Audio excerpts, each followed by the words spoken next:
सुप्रभात। आप सबका इंतजार खत्म होता है। अब टीजीटी हिंदी की प्रैक्टिस कक्षा है ये। आज हम लोग रीतिकाल और आधुनिक काल में भारतेंदु और द्विवेदी युग पर चर्चा करेंगे। तो आप सब हो जाइए तैयार, ले लीजिए कलम और कॉपी। जो महत्वपूर्ण प्रश्न लगे उनको कर लीजिए नोट। साथ ही साथ जिन प्रश्नों का उत्तर आता है आपको उनके जवाब बेबाकी से दीजिए कमेंट बॉक्स में। कमेंट बॉक्स में आकर उन सभी प्रश्नों के जवाब आपको देने हैं जो आपको बहुत अच्छे से आते हैं। जो प्रश्न का जवाब नहीं भी आता, जो आपको लगता है उसका जवाब आप बेबाकी से दे सकते हैं। साथ ही साथ अगर आप टेस्ट सीरीज लेना चाहते हैं हिंदी की तो आपको एक काम करना है, थंबनेल पर दिया गया नंबर 9628 9592 37 पर व्हाट्सएप कर देना है हमको, लिखकर टीजीटी हिंदी टेस्ट सीरीज। जैसे आप लिखेंगे उसके बाद आपको एक लिंक दे दिया जाएगा जिसके माध्यम से आप टेस्ट सीरीज हमारे यहां ले सकते हैं। तो ये तो हमारी टेस्ट सीरीज की बातचीत थी। टेस्ट सीरीज कैसी होनी चाहिए आपको मैं थोड़ा सा बता दूं। मार्केट में बहुत सारी टेस्ट सीरीज हैं, आप चाहें तो जाके किसी भी टेस्ट सीरीज को वहां से आप ले सकते हैं, बशर्ते टेस्ट सीरीज में एक चीज होनी चाहिए कि उसमें त्रुटियां नहीं होनी चाहिए।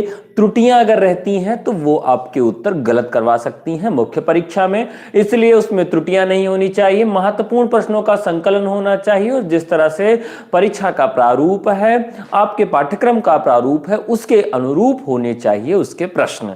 चलिए आज हम रीतिकाल से शुरुआत करते हैं और आपका आज का पहला प्रश्न है, ब्रजभाषा व्याकरण के रचयिता कौन हैं? जी हां, आज का सबसे पहला प्रश्न है। तो ज्यादातर लोग जो देख रहे हैं जल्दी से जल्दी कमेंट बॉक्स में आ जाएं और जवाब दें।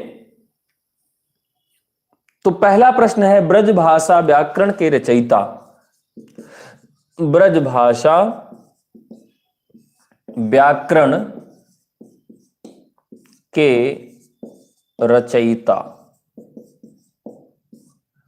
चलिए जल्दी बताइए, ब्रजभाषा व्याकरण के रचयिता कौन है? आपके ऑप्शंस हैं मिर्जा खां, चिंतामणि, केशवदास, मतीराम। ऑप्शंस हैं मिर्जा खां, चिंतामणि, केशव और मतीराम। और आपका प्रश्न है ब्रजभाषा व्याकरण के रचयिता कौन है?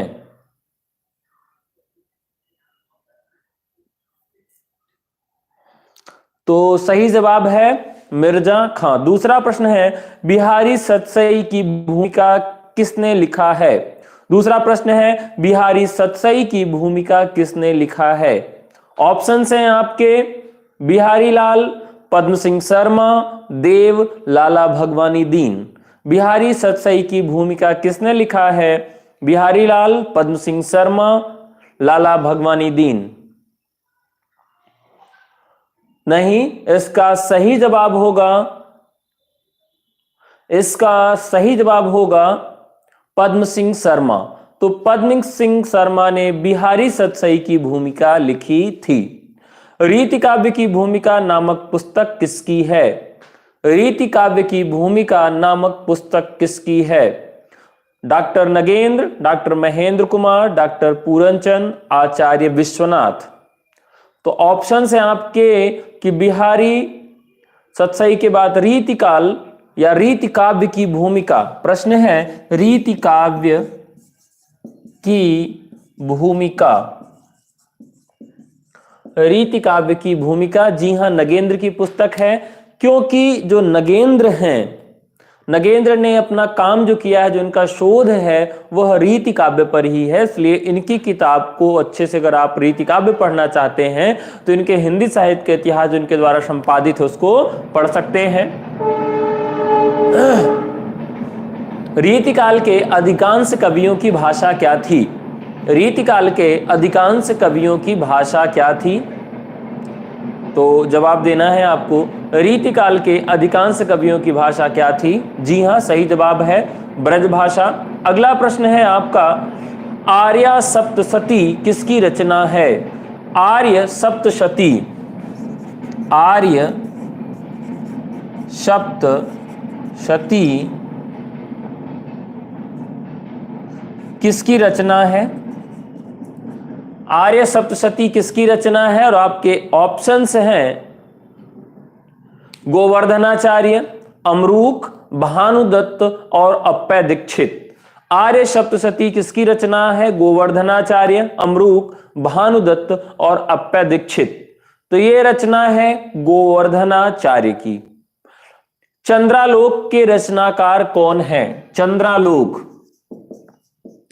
चंद्रालोक के रचनाकार कौन है? ऑप्शंस हैं आपके केशव, जयदेव, अप्पय दीक्षित, भानुदेव मिश्र। बहुत अच्छा। तो चंद्रालोक के रचयिता कौन है? जयदेव हैं। आत्मावादी संप्रदाय के अंतर्गत आता है। आत्मा, तो मैंने आपको कक्षाओं के दौरान बताया था दो संप्रदाय हैं, एक शरीर और एक आत्मा। तो आत्मावादी संप्रदाय के अंतर्गत कौन आता है? रीति, ध्वनि, वक्रोक्ति और अलंकार। रीति, ध्वनि, वक्रोक्ति और अलंकार।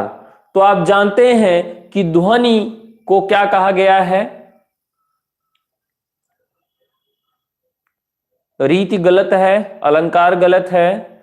जी हां, सही जवाब है ध्वनि। जी हां, ध्वनि को क्या कहा गया है? आत्मावादी संप्रदाय कहा गया है। बाकी सब क्या हैं? बाकी सब शरीर के अंग हैं, काव्यांग हैं, काव्य की आत्मा नहीं है। अगला प्रश्न है आपका, देहवादी संप्रदाय नहीं है। अब आपको बताना है कि जो अगले ऑप्शंस हैं इसमें देहवादी संप्रदाय नहीं है, काव्य की देह नहीं है। क्या नहीं है? रीति, वक्रोक्ति, अलंकार, रस। देहवादी संप्रदाय नहीं है, रीति, वक्रोक्ति, अलंकार और रस। जी हां, अभिजीत जी ने सही जवाब दिया है रस। रस क्या है? इसको काव्य की आत्मा माना गया है। चलिए अगले प्रश्न की ओर रुख अख्तियार करते हैं। संस्कृत में काव्यशास्त्र के 5 प्रसिद्ध संप्रदायों में कौन सा नहीं है? संस्कृत के 5 प्रमुख संप्रदाय आए, उनमें से कौन सा संप्रदाय नहीं है? तो रस, अलंकार, छंद, वक्रोक्ति। रस, अलंकार, छंद, वक्रोक्ति, इसमें क्या नहीं आता? रस, छंद, अलंकार, वक्रोक्ति, जो संस्कृत के 5 संप्रदाय आए उसमें कौन सा नहीं है? तो जी हां, सही जवाब होगा इसका छंद संप्रदाय।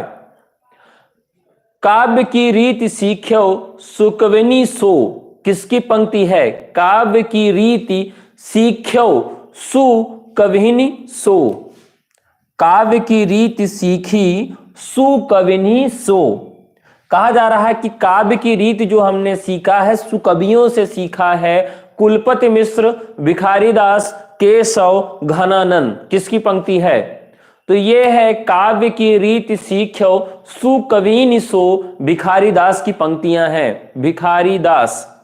अगला प्रश्न है, जहांगीर जस चंद्रिका किसकी रचना है? जहांगीर जस चंद्रिका सूदन, बोधा, केशव और चिंतामणि। जहांगीर जस चंद्रिका किसकी रचना है? ऑप्शंस हैं सूदन, बोधा, केशव और चिंतामणि। तो ये सही प्रश्न, इसका जवाब होगा केशवदास। अगला प्रश्न है, अति सूधो स्नेह को मार्ग हैं, किसकी पंक्तियां हैं? अति सूधो स्नेह को मार्ग हैं। अति सूधो स्नेह को मार्ग हैं। अति सूधो स्नेह को मार्ग हैं। तो किसकी पंक्तियां हैं? जी हां, सही जवाब आ रहा है घनानंद। जी हां, सही जवाब है इसका घनानंद। अगले प्रश्न की ओर देखते हैं। कनक छुरी सी कामिनी काहे को कटिछीन। कनक छुरी सी कामिनी काहे को कटिछीन, किसकी पंक्ति है? आलम, बोधा, ठाकुर, घनानंद। कनक छुरी सी कामिनी काहे को कटिछीन, तो किसकी पंक्ति है? जी हां, आलम की है।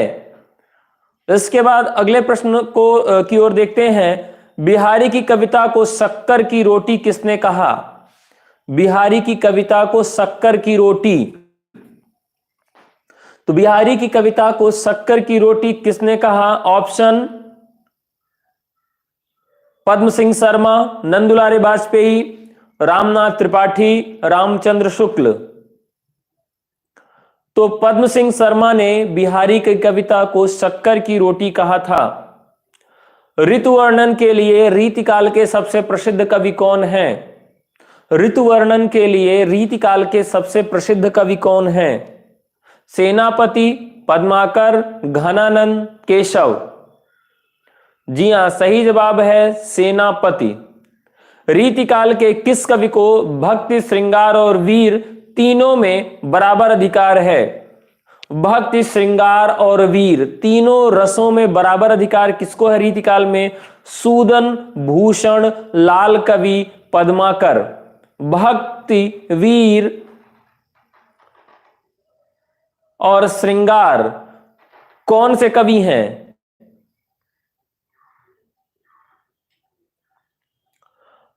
तो सबसे सही जवाब होगा पद्माकर।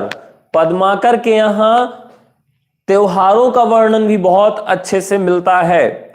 गुर कहयो राम भजन नीको, मोहि लागत राज डांगरो सो। ब्रजनाथ की पंक्तियां हैं, उतनी महत्वपूर्ण नहीं है। इसके बाद अविधा उत्तम काव्य है, मध्य लक्षणा लीन, अधम व्यंजना रस विरस, उल्टी कहत नवीन। मोस्ट इंपॉर्टेंट पंक्ति है, लगभग 100 बार इस पंक्ति को पूछा गया है। अविधा उत्तम काव्य है, मध्य लक्षणा लीन और अधम व्यंजना रस विरस, उल्टी कहत नवीन। जी हां, सही जवाब है इसका देव। अगली पंक्ति है, रावरे रूप की रीति अनूप, नयो नयो लागत ज्यो ज्यो निहारिये। रावरे रूप की रीति अनूप, नयो नयो लागत ज्यो ज्यो निहारिये। देव मतिराम घनानंद। देव मतिराम घनानंद। तो ये पंक्ति है, रावरे रूप रीति अनूप क्यों नयो नयो लागत ज्यो ज्यो निहारिये। ये पंक्ति है मतिराम की, रावरे रूप अनूप की। अमी हलाहल मद भरे, सेत श्याम रत नार, जियत मरत झुक झुकी परत, जेहि चितवत एक बार। मोस्ट इंपॉर्टेंट पंक्ति है, यह भी हमको लगता है 100 बार पूछी गई है। अमी हलाहल मद भरे, सेत श्याम रत नार, जियत मरत झुकी झुकी परत, जेहि चितवत एक बार। तो ये पंक्ति किसकी है? रसलीन की है। ये यूपी टीजीटी 2016 में भी ये पंक्ति पूछी गई थी। चलिए अगले प्रश्न की ओर देखते हैं। कुंदन को रंग फीको लागे, झलके अति अंगन चारु गोराई। किसकी पंक्ति है? कुंदन को रंग फीको लागे, झलके अति अंगन चारु गोराई। मतिराम, भिखारीदास, केशव चिंतामणि। तो ये पंक्तियां भी मतिराम की हैं। तेरे नैन मेरे मन के खिलौना, बहुत अच्छी पंक्ति है, जरा व्यंजना समझिए। तेरे नैन मेरे मन के खिलौना किसकी पंक्ति है? मतिराम, पद्माकर, देव, सेनापति। नहीं, तेरे नैन मेरे मन के खिलौना, मतिराम, पद्माकर, देव, सेनापति। तो ये पंक्तियां हैं सेनापति की। वो कहते हैं तेरे नैन मेरे मन के खिलौने हैं। नेक्स्ट, डार द्रुम पालन बिहौना, नव पल्लव के, सुमन झंगुला सोहेव तवि छवि भारी दे। बहरहाल पंक्ति ये नहीं पूछी जाएगी, एकदम पारंपरिक पंक्तियां आपके यहाँ टीजीटी में पूछी जाएंगी। देव की पंक्ति है, डार द्रुम पालना बिछौना, नव पल्लव के, सुमन झंगुला सोहे तव छवि भारी दो। तो ये देव की पंक्तियां हैं। इसके बाद वाली पंक्ति बहुत महत्वपूर्ण है, जो कि अलंकार के लिए पूछी जाती है। अलंकार भी आप बताइएगा। बतरस लाल, सॉरी रस बताइएगा। बतरस लालच लाल की, मुरली धरी लुकाई, सौह करे भौहन हंसे, देन कहे नटी जाए। ये पंक्ति किस कवि की है और रस कौन सा है? तो जल्दी से बताइए, पंक्ति किसकी है और रस कौन सा है? श्रृंगार रस, बहुत अच्छा। पंक्ति किसकी है? बिहारी की। जी हां, ये बिहारी की पंक्ति है। आगे बढ़ते हैं। क्यों इन आँखनि को निहसंक है, मोहन को तन पान पिपीजै। क्यों इन आँखिन को निशंक है, मोहन को तन पानी पिपीजै। ये पंक्ति है मतिराम की। अगले ओर, ये बहुत महत्वपूर्ण पंक्ति है। फागु की भीर अभीरन में गही गोविंद लई गई भीतर गोरी। कितनी जबरदस्त अभिव्यंजना है, समझने का प्रयास करिएगा। फागु की भीर अभीरन में गही गोविंद लई गई भीतर गोरी। मतलब फागुन का महीना है और गोरियां गोविंद जी को कहां ले गई, भीतर लेके चली। अब इतना मार्मिक वर्णन और इतना हृदय स्पर्शी वर्णन कौन कर सकता है, तो रीति काल में पद्माकर कर सकते हैं। पद्माकर मतलब जितने भी त्योहार हैं उनके वर्णन के लिए एकदम से सिद्धहस्त कवि हैं। चलिए, लोगन कवित की वो खेल करी जान्यो है। पंक्ति है, लोगन कवित की वो खेल करी जान्यो है। रसलीन घनानंद देव ठाकुर, देखते हैं कितने लोग बता पाते हैं। लोगन कवित की वो खेल करी जान्यो है। चलिए जल्दी जल्दी जवाब दीजिए। कुछ लोग तो केवल आगे से टुकटुकी लगा के देखते रहते हैं, जवाब ही नहीं निकलता मुंह से। बोलो भैया। मुन्ना, हाँ ठाकुर आया ना, ठाकुर का नाम जरूर आना चाहिए। चलिए अगला प्रश्न, तो ये कई बार पूछा गया है ठाकुर वाला। नेक्स्ट, लोग हैं लागी कवित्त बनावत। मोस्ट इंपॉर्टेंट है यह भी। लोग हैं लागी कवित्त बनावत, मोहे तो मेरे कवित्त बनावत। लोग हैं लागी कवित्त बनावत, मोहे तो मेरे कवित्त बनावत। चलिए जल्दी बताइए, देखते हैं कितने लोग सही जवाब दे पाते हैं।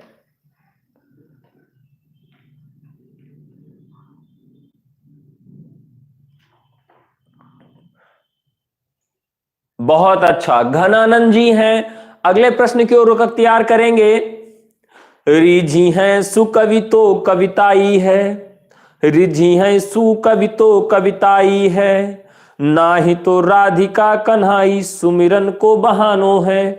कह रहे हैं कि अगर हमारे राजा हमसे रीझ गए तब तो हमने बहुत बड़ा कवित्व पैदा कर दिया, बहुत बड़ा कवि हूं। नहीं तो राधा कनाई सुमिरन को बहानो है। रीति काल में इतनी भ्रामक स्थिति हो गई कि कभी पेट पालने के लिए राधा कृष्ण के युगल रूप को भी अश्लीलत्व दोष से मढ़ देता है।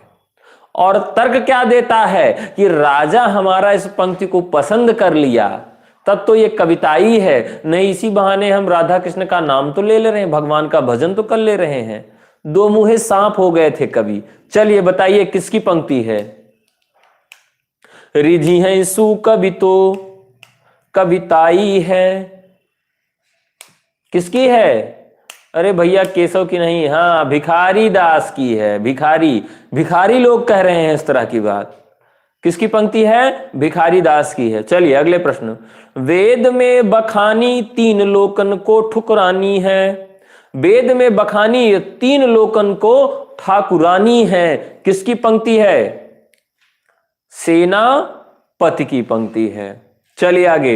जदपि सुजाति सुलक्षणी असुवर्ण सरस सुवृत्त भूषण बिनु न बिराजही कविता बनिता मित्त। किसकी पंक्ति है? ये तो आप लोग जानते होंगे, चुटकी बजाएंगे तब भी इसका उत्तर मिल जाएगा। मिला? नहीं मिला? अरे यार कुछ लोग तो इसमें घोचू बन के देख रहे हैं, जवाब नहीं दे रहे हैं। घोचू का नाम सुने कि नहीं? जदपि सुजाति सुलक्षणी असुवर्ण सरस सुवृत्त अभूषण बिनु न बिराजही कविता बनिता मित्त। केशवदास। निम्न में किस कवि को अलंकारवादी आचार्य माना गया है? देखते हैं कितने लोग सही जवाब दे पाते हैं। हाँ, अब जवाब जल्दी जल्दी आने लगा है। किस कवि को अलंकारवादी आचार्य माना गया है? चिंतामणि, पद्माकर, केशव, बिहारी। चिंतामणि, पद्माकर, केशव और बिहारी किसको अलंकारवादी कवि माना गया है? केशव को। वाह जबरदस्त मेरे शेरों। वीर सिंह देवचरित किस कवि की रचना है? वीर सिंह देवचरित किस कवि की रचना है? वीर सिंह देवचरित किस कवि की रचना है? चिंतामणि ठाकुर, पद्माकर, केशवदास?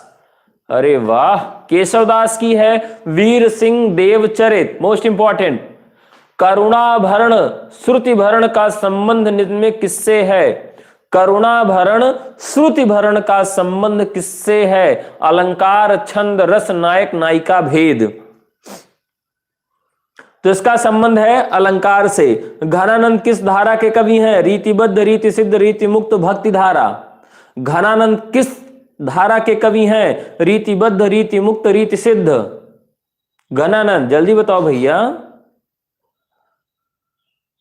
हाँ शाबाश। तो घनानंद किसके हैं? रीति मुक्त के हैं। बढ़िया। चलिए अगले प्रश्न की ओर। निम्न में कौन रीति मुक्त कवि हैं? आलम बिहारी देव मतीराम। आलम बिहारी देव मतीराम कौन रीति मुक्त कवि हैं? चलो भैया जल्दी बताओ, शाबाश। बढ़िया। कितने लोग सही जवाब दे रहे हैं? आलम। तो घनानंद, बोधा, आलम ठाकुर, ये हैं सब मुक्त वाले। चलिए अगले प्रश्न की ओर देखते हैं। हिंदी साहित्य का प्रथम काव्यशास्त्र ग्रंथ माना जाता है। हिंदी साहित्य का प्रथम काव्य शास्त्र ग्रंथ माना जाता है। रसिक प्रिया, नैषध चरित, लक्षण श्रृंगार, कवि प्रिया? बताओ भैया, शाबाश। हिंदी साहित्य का प्रथम काव्यशास्त्री ग्रंथ माना जाता है किसको? कवि प्रिया को। किसको माना जाता है? कवि प्रिया को माना जाता है। कुवलयानंद संस्कृत ग्रंथ के लेखक कौन है? कुवलयानंद संस्कृत ग्रंथ के लेखक कौन है? कवि प्रिया को माना जाता है भैया, मुन्ना, रसिक प्रिया नहीं। बताइए कुवलयानंद किसकी रचना है? अप्पय दीक्षित। जबरदस्त। चलिए अगले प्रश्न। विज्ञान गीता बताओ भैया। विज्ञान गीता इतना सरल है, इसको बता ही दोगे। विज्ञान गीता बिना ऑप्शन के। विज्ञान गीता केशव। बढ़िया। अगला प्रश्न। रसकेली वल्ली किसकी रचना है? रसकेली वल्ली बताओ, देखते हैं कितने लोग बता पाते हैं। रसकेल वल्ली, रसकेल वल्ली, रसकेल वल्ली भैया नहीं, गलत है। विज्ञान गीता के बाद रसकेल वल्ली पूछा, घनानंद ठाकुर, मतीराम, पद्माकर, 4 ऑप्शन। तो रसकेल वल्ली जो रचना है वो घनानंद की है। चंडी चरित, चंडी चरित, अप्पय दीक्षित, जयदेव, आलम, गुरु गोविंद सिंह। प्रश्न है चंडी चरित किसकी रचना है? अप्पय दीक्षित, जयदेव, आलम, गुरु गोविंद सिंह।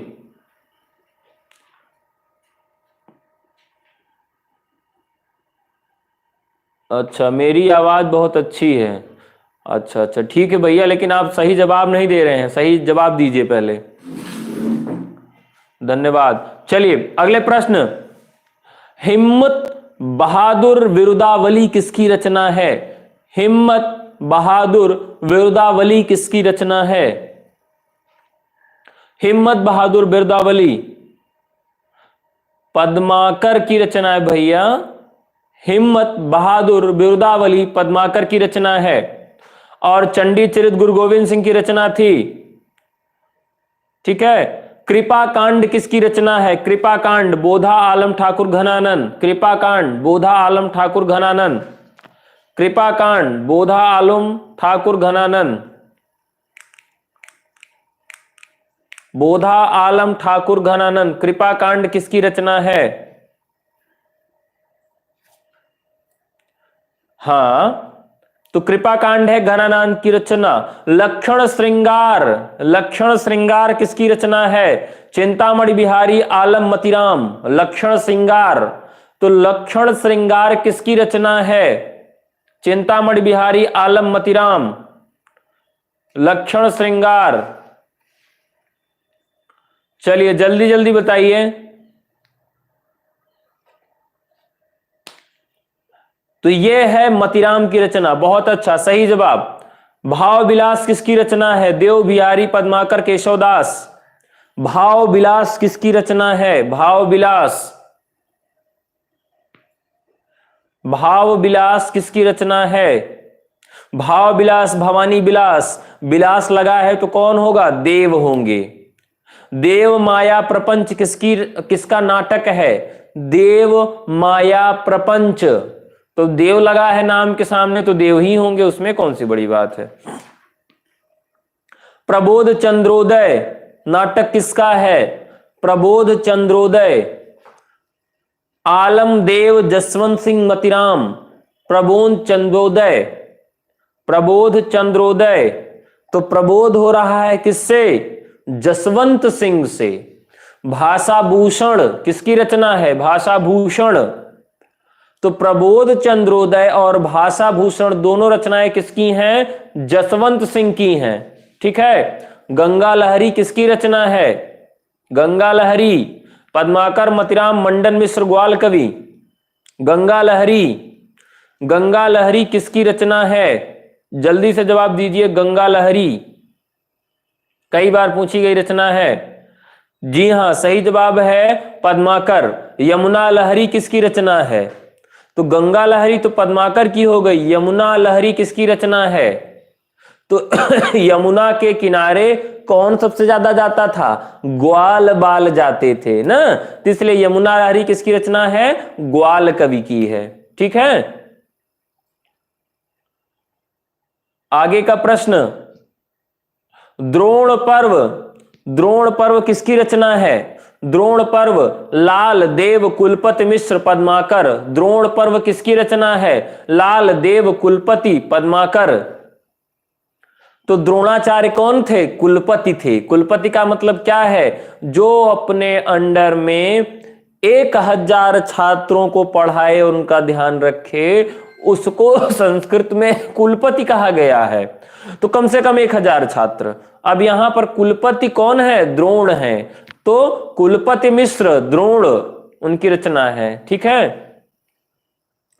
अगले प्रश्न की ओर, नैषध चरित किसकी रचना है? नैषध चरित कुलपति मिश्र, मंडन मिश्र, देव और गुमन मिश्र। प्रश्न है नैषध चरित किसकी रचना है? कुलपति मिश्र, मंडन मिश्र, गुमान मिश्र, देव।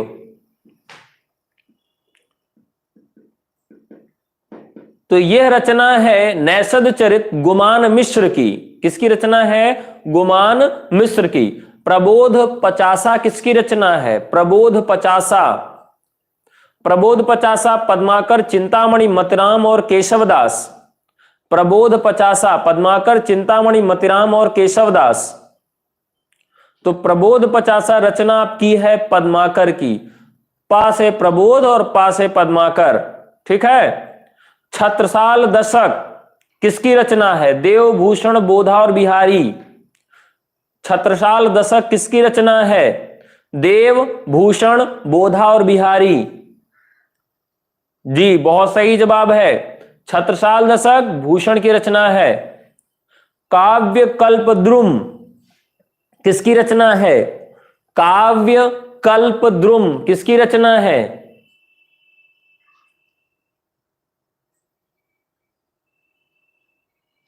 काव्य कल्पद्रुम किसकी रचना है? तो काव्य कल्पद्रुम रचना है सेनापति की। सेनापति की। काव्य रसायन किसकी रचना है? काव्य रसायन। तो विलास और रसायन दोनों रचनाएं देव की हैं। ठीक है। देव की रचना है काव्य रसायन। रसार्णव किसकी रचना है? बहुत महत्वपूर्ण रचना है रसार्णव। रसार्णव किसकी रचना है?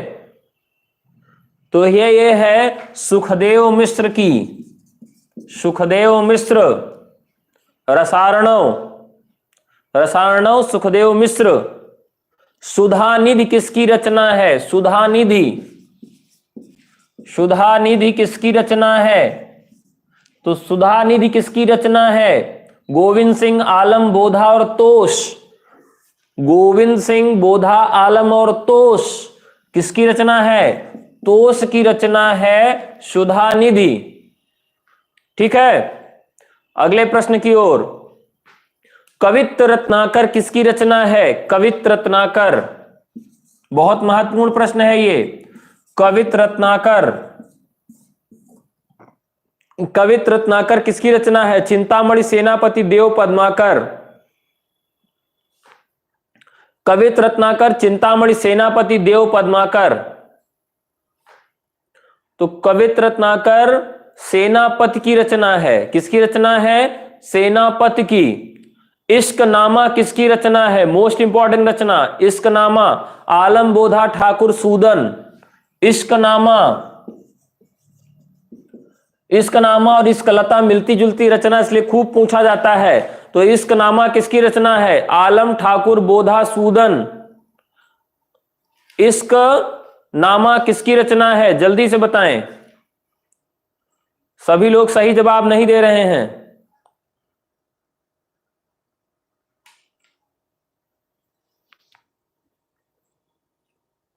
सही जवाब है इसका बोधा। देखिए, इश्कनामा, इश्क का नाम क्या होता है? हमेशा बोध होता है। इश्क का नाम बोध होता है और इश्क की लता घनी होती है। इश्क की लता घनी होती है। कैसे याद करेंगे? इश्क का नाम बोध होता है और इश्क की लता घनी होती है। इश्क नामा बोधा और इश्क लता घनानन। ठीक है, चलिए बढ़िया। व्यंगार्थ कौमुदी किसकी रचना है? व्यंगार्थ कौमुदी, व्यंगार्थ कौमुदी किसकी रचना है? हाँ, तो व्यंगार्थ कौमुदी रचना है प्रताप शाही की। सही जवाब है व्यंगार्थ कौमुदी किसकी रचना है? प्रताप शाही की। खूब पूछा गया है। जगत विनोद किसकी रचना है? जगत विनोद, जगत विनोद किसकी रचना है? पद्माकर, लाल कवि सूदन और दूल्ह। 156 लोग देख रहे हो भैया, फिर भी कमेंट करते समय समझे नहीं आ रहा है कौन जवाब दे। अरे जवाब दो मेरे बच्चा। जगत विनोद, पद्माकर, लाल कवि सूदन और दूल्ह। बढ़िया। तो जगत विनोद जो रचना है किसकी है? पद्माकर की रचना है। देखिए मित्रों, आप सब जवाब देंगे तो स्वाभाविक है कि आपका उत्तर रट जाएगा, और आप जवाब नहीं देंगे तो इसका मतलब है कि वो उत्तर आपका रटेगा नहीं, इसलिए आप जवाब देते रहिए। कवि कुल कंठाभरण किसकी रचना है? मोस्ट इंपॉर्टेंट रचना कवि कुल कंठाभरण। कवि कुल कंठाभरण किसकी रचना है? बहुत बार पूछी गई है, तो ये रचना इसको रट लीजिए, दूल्ह की है। कैसे याद रखेंगे? दूल्ह, जब किसी के यहां नई दुल्हन आती है तो कवियों को बुलाया जाता है, चलो भैया कंठाभरण, कहते नहीं गले तक चलो खा लो। तो कवियों का कंठ कहां? कंठ तक भोजन करवाया जाता है। किसी के यहां जब दुल्हन आती है तो भोजन करवाया जाता है, कहां तक? कंठ तक, गले तक। तो दूल्ह कवि कुल कंठाभरण, इस तरह से याद कर लीजिएगा। विरह वारिस किसकी रचना है? विरह वारिस, विरह वारिस किसकी रचना है? विरह वारिस। हाँ, तो देखिए विरह की बारिश भी क्या होती है? इसका भी बोध होता है। किसी का आंसू निकलने लगेगा विरह में तो आपको बोध नहीं होगा, इतने पागल तो है नहीं। विरह बारिश किसकी रचना है? बोधा की। चलिए, सुजान चरित किसकी रचना है? मोस्ट इंपॉर्टेंट रचना सुजान चरित। सुजान पर भी कई रचनाएं बनी हैं, ठीक है, और सब पूछी जाती हैं क्योंकि मिलती जुलती रचना है। रीतिकाल में जितनी भी मिलती जुलती रचनाएं हैं वो जरूर पूछी जाती हैं। तो सुजान चरित किसकी रचना है? सुजान चरित।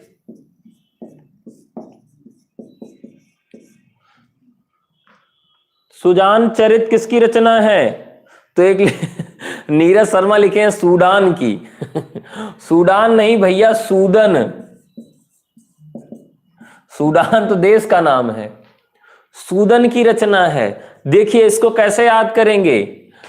मान लीजिए आप उच्च, इसको बुरा मत मानिएगा, मैं याद कराने की एक ट्रिक बता रहा हूं। आप उच्च कुल के हैं तो आपके चरित्र इतना ध्यान नहीं दिया जाएगा, लेकिन अगर आप शूद्र हैं, सूदन, सूदन कहते नहीं, तद्भव में शूद्र को सूद कहा जाता है, सूद, सोनू सूद अलग की बात है, लेकिन सूद कहा जाता है। तो चरित्र देखा जा रहा है किसका, यहां पर देखा जा रहा है सूदन का ना।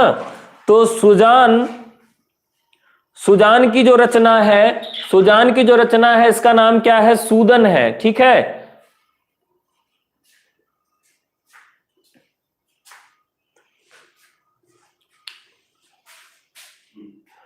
तो अगर आप सब बुरा न माने तो मैं चाय पीते हुए पढ़ा सकता हूं, आप सबकी इजाजत हो, क्योंकि आप लोग तो चोरी चोरी चाय भी पी लेंगे तो कोई देख नहीं सकता है, लेकिन आप, मैं चाय पीऊंगा तो सब लोग देखेंगे। बहरहाल अगले प्रश्न की ओर अख्तियार करेंगे।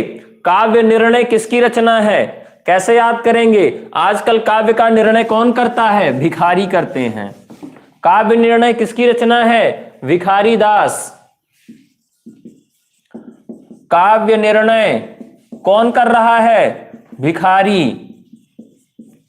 काव्य निर्णय किसकी रचना है, भिखारी दास की रचना है। इश्क लता, अभी मैंने बताया था आपको, इश्क लता किसकी रचना है, इश्क लता किसकी रचना है। तो इश्क की लता कैसी होती है, घनी होती है, और इश्क का नाम कैसा होता है, बोध होता है, ठीक है। चलिए अगले प्रश्न की ओर देखते हैं। अंग दर्पण किसकी रचना है, अंग दर्पण, मोस्ट इंपॉर्टेंट रचना, अंग दर्पण। तो अंग का जो दर्पण होता है उसमें रस दिखाई देता है, कैसा रस, अंग दर्पण। अपने अंगों को आप अगर दर्पण में देखेंगे, अपना मुखड़ा, तो एकदम रस से परिपूर्ण हो जाएंगे, हाय रब्बा इतना सुंदर हूं मैं। तो अंग दर्पण किसकी रचना है, रसलीन की रचना है। चलिए अगले प्रश्न की ओर। सुजान हित प्रबंध, सुजान का हित देखते हैं कौन कौन देख रहा है। सुजान का चरित्र कौन देखा था, सूदन देखे थे, और सुजान का हित देखिए कौन देख रहा है, सुजान हित, मोस्ट इंपॉर्टेंट रचना। सुजान हित किसकी रचना है, सुजान हित, बताओ भैया। हाँ, सुजान हित रचना है घनानंद की, घनानंद की। अब देखिए अगर किसी का हित देखना है सुजान का, तो उनको कहां ले जाएंगे, किसी घने जंगल में ले जाएंगे जहां धूप ऊप ना हो। अब पता लगा उनको रोड पर खड़ा करवा दिए तो झुलस जाएंगी सुजैन। आपके यहाँ एक फिल्म इंडस्ट्री में हीरोइन भी है ना, इसका नाम सुजैन है। तो सुजान का हित कहां है, घनान में है, जहां पर खूब ज्यादा घना होगा वहां पर सुजान को जाएंगे। तो सुजान का जहां हित देखना है वहां उनको घने में ले जाएंगे। सुजान का अगर चरित्र देखना है तो सूदन के पास ले जाएंगे, ठीक है। अगले प्रश्न की ओर अख्तियार करेंगे। कवि कल्पद्रुम किसकी रचना है, कवि कल्पद्रुम किसकी रचना है, कवि कल्पद्रुम।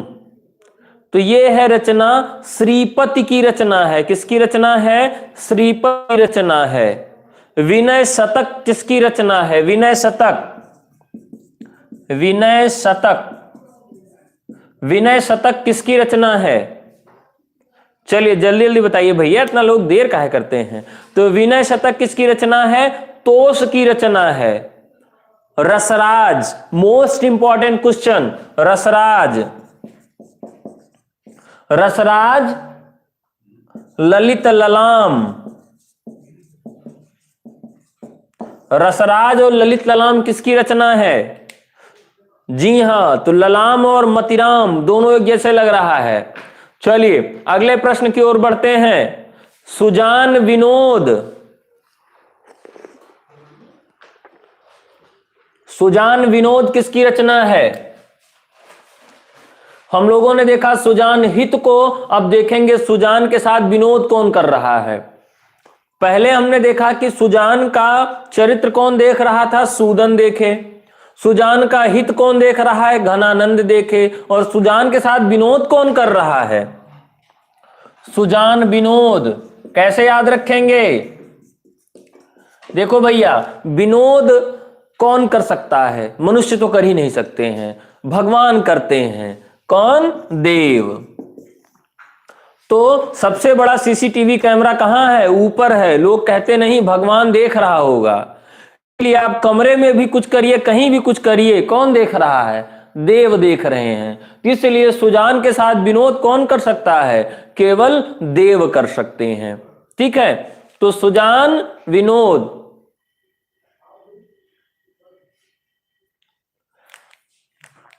तो किसी ने कमेंट किया है कि सर मैं बहुत दुखी हूं कि मैं आपकी क्लास नहीं कर पाई, मैं बहुत बीमार थी, अगली बार मैं अवश्य करूंगी। आप बीमारी हालत में भी मेरी कक्षाएं देख सकती थी, बहरहाल नहीं देख पाई। इस बात का मुझे भी दुख है कि एक प्रतिभाशाली छात्र मेरी कक्षा के साथ नहीं जुड़ पाया। फिर भी आपका अभिनंदन है, और आप जब भी 2019 के लिए मैं टीजीटी हिंदी शुरुआत करूंगा उसमें आप जुड़ सकती हैं, अथवा यूजीसी नेट की तैयारी करना चाहते हैं 2019 में जो पेपर होने वाला है उसके लिए भी मार्च में कक्षाएं आयोजित की जाएंगी, उसमें आप भी जुड़ सकती हैं। ठीक है, चलिए अगले प्रश्न की ओर रुख अख्तियार करेंगे, जो बहुत महत्वपूर्ण प्रश्न बचे हुए हैं रीतिकाल से। आलम केली किसकी रचना है? आलम केली, तो इनकी रचना में ही इनका नाम छुपा हुआ है। आलम केली किसकी रचना है? आलम की रचना है। भाषा भूषण किसकी रचना है? भाषा भूषण, यह बहुत जबरदस्त रचना है। भाषा भूषण, देखिए भाषा का जो भूषण होता है किसके पास होता है? नेताओं के पास होता है। और अभी एक विपक्ष के नेता थे, कौन? जसवंत सिंह। तो भाषा भूषण किसकी रचना है? जसवंत सिंह की रचना है। अगले प्रश्न की ओर देखते हैं। अलंकार पंचाशिका, यह रचना बहुत पूछी गई है। अलंकार पंचाशिका, अलंकार पंचाशिका किसकी रचना है? देखिए भाई, ये प्रैक्टिस भी अगर आप कर ले रहे हैं ना तब भी क्वेश्चन आपको याद हो जाएंगे ना। तो जो लोग नहीं भी पढ़े वह भी घबराए नहीं, क्योंकि टीजीटी हिंदी का पेपर बेहद सरल आएगा। बस वही इसका इंटरव्यू दे पाएगा जो पेपर को आसानी से हल करेगा, जो एकदम मस्ती से, कूल माइंड से प्रश्न पत्र को हल करेगा, वो इंटरव्यू पाएगा। और आप बहुत जल्दबाजी में, बहुत परेशानी में अगर हल करते हैं तो आप सबको दिक्कत हो सकती है। ठीक है, चलिए अगले प्रश्न की ओर बढ़ेंगे आगे। अगला प्रश्न है, कवि कुल कल्प तरु किसकी रचना है? कवि कुल कल्प तरु किसकी रचना है? चलिए जल्दी से जवाब दीजिए। सेनापति चिंतामणि, कुलपति मिश्र। तो जी हां, सही जवाब है चिंतामणि। नेक्स्ट प्रश्न, कवि भूषण की उपाधि किस रीतकालीन कवि को मिली थी? कवि भूषण, कवि भूषण की उपाधि किस कवि को मिली थी? जी हां, भूषण को मिली थी। किसको? भूषण को। छत्रसाल दशक के रचनाकार कौन है? छत्रसाल दशक, छत्रसाल दशक के रचनाकार जल्दी से बताइए। छत्रसाल दशक के रचनाकार भूषण, लाल कवि, पद्माकर अथवा सूदन। छत्रसाल दशक, जी हां सही जवाब है भूषण। अगले प्रश्न की ओर। ललित ललाम के रचनाकार, अभी मैंने आपको बता ही दिया था, ललित ललाम के रचनाकार हैं मतिराम। छंद प्रकाश के रचनाकार, छंद प्रकाश के रचनाकार, छंद प्रकाश, छंद प्रकाश के रचनाकार कौन है? जल्दी से बताइए। हाँ हाँ बढ़िया, हाँ छंद प्रकाश के रचनाकार कौन है? चिंतामणि, भिखारीदास, मतिराम, गुमान मिश्र। 4 ऑप्शन। छंद प्रकाश के रचनाकार चिंतामणि, भिखारीदास, मतिराम और गुमान मिश्र। नहीं, सही जवाब है भिखारीदास। छंद प्रकाश के रचनाकार भिखारीदास। चलिए अगले प्रश्न की ओर। छंद विचार किसकी रचना है? छंद विचार, छंद विचार किसकी रचना है? तो छंद प्रकाश किसकी रचना थी? छंद प्रकाश भिखारी की थी। और छंद विचार किसकी है? तो छंद विचार है चिंतामणि की रचना। चिंतामणि। मिलती जुलती रचनाओं से रहें सावधान। ठीक है, क्योंकि ये बराबर पूछी जाती हैं। काव्य निर्णय, चलिए बताइए काव्य निर्णय किसकी रचना है?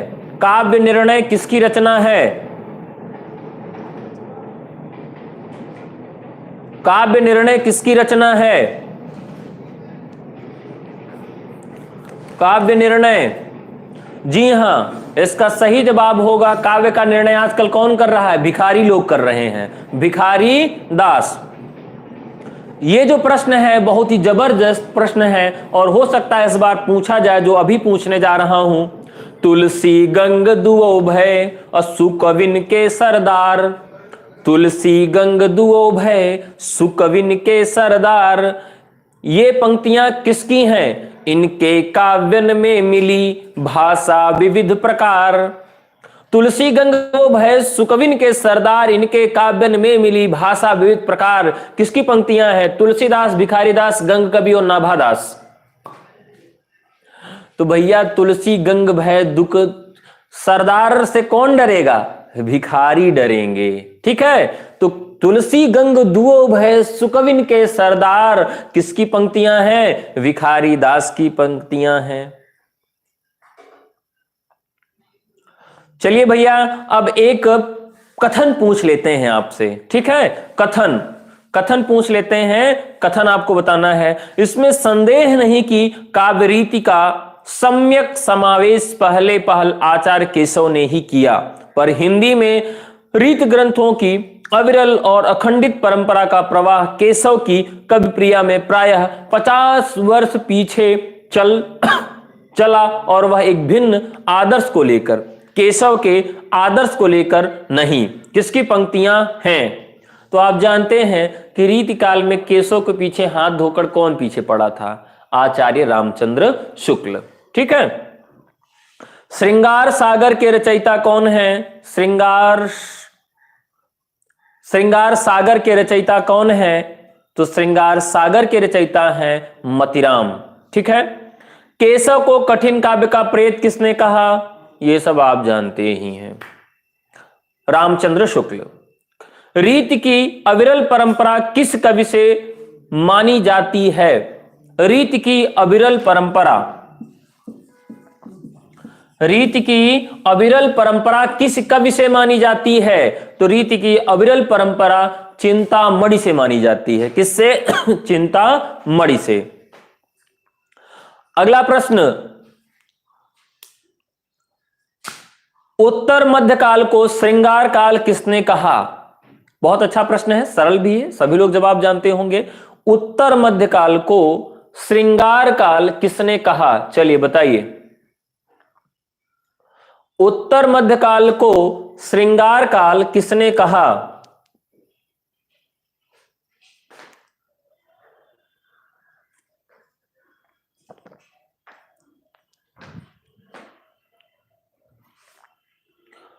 जी हां, सही है, विश्वनाथ प्रसाद मिश्र ने। मिश्र बंधुओं ने रीतिकाल को क्या नाम दिया है? मिश्र बंधुओं ने रीतिकाल को क्या नाम दिया है? मिश्र बंधुओं ने अलंकृत काल कहा। और रीतिकाल का अगला प्रश्न है कि रीतिकाल का विभाजन रामचंद्र शुक्ल किस सन से किस सन तक करते हैं? मुझे ईसवी सन में बताइएगा, आप संवत में मत बताइएगा। तो रामचंद्र शुक्ल ने रीतिकाल का विभाजन किस सन से किस सन तक किया है?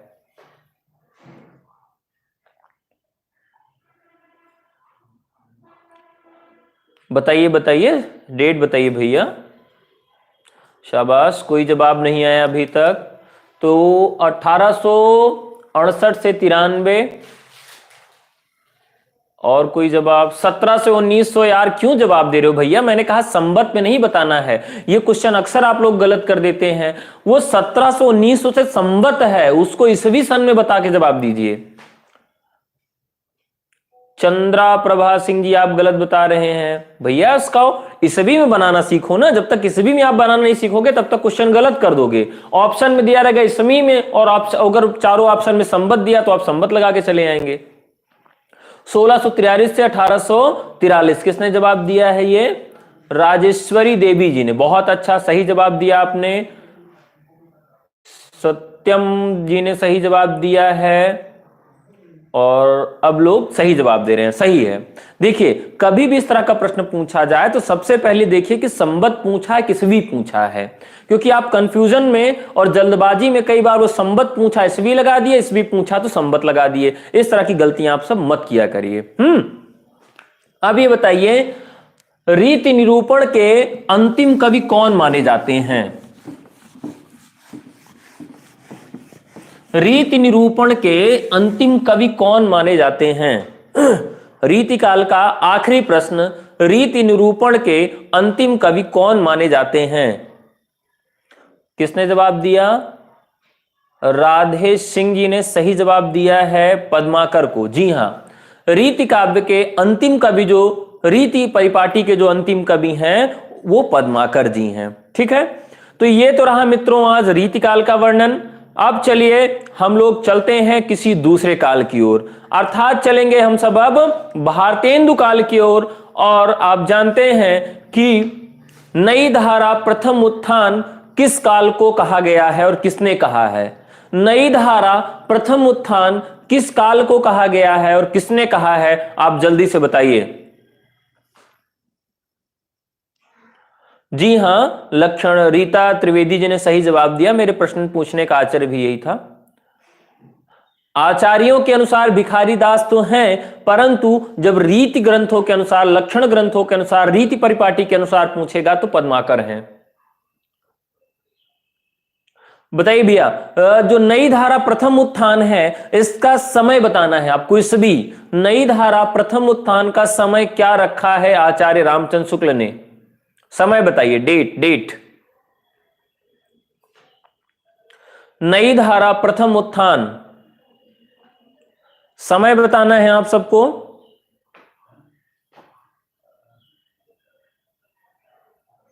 – 1925 से 1950 नहीं, 1990 से 1925 नहीं,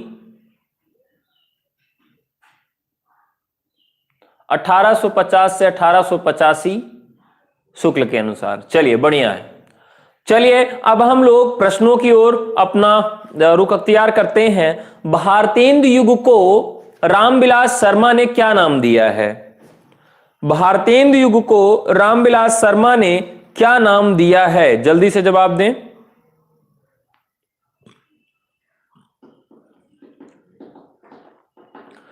भारतेंदु युग को रामविलास शर्मा ने क्या कहा है? कोई जवाब नहीं। नवजागरण काल किसने कहा? डिंपल सिंह ने। राध्या सिंह ने आधुनिक काल कहा। और लोग? जी हां, उसको नवजागरण काल कहा गया है। ठीक है, नवजागरण काल कहा गया है। और द्विवेदी युग को क्या कहा गया है? तो नवजागरण, लोक जागरण, इन दोनों में अंतर है। पुनर्जागरण, तीन नाम आते हैं: नवजागरण, लोक जागरण, पुनर्जागरण। और एक आता है जागरण सुधार काल। तो इन चारों को मैं अलग से आपको समझाता हूं। नवजागरण, पुनर्जागरण, जागरण सुधार काल, ये चारों चीजों, तीनों चीजों को अलग से समझाता हूं। चलिए, समझदार की मौत व्यंग्यात्मक निबंध किसका है?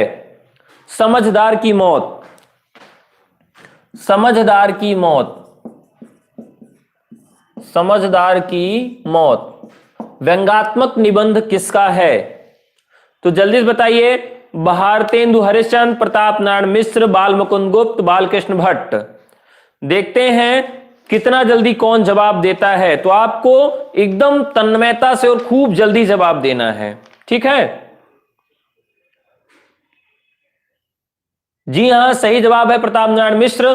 देवताओं से हमारी बातचीत किसका निबंध है? बालकृष्ण भट्ट, प्रेमघन, अज्ञेय, महावीर प्रसाद द्विवेदी।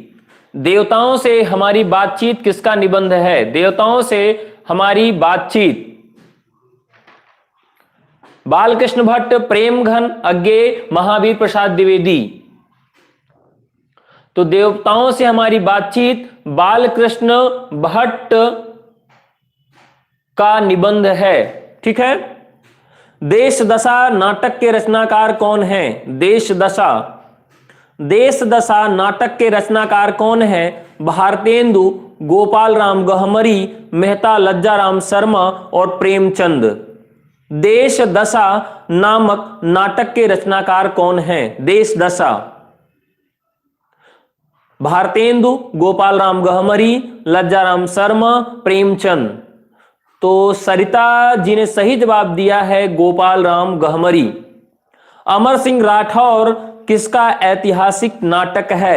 अमर सिंह राठौर किसका ऐतिहासिक नाटक है? राधा कृष्णदास, प्रेमघन, राधाचरण गोस्वामी, अंबिका दत्त व्यास।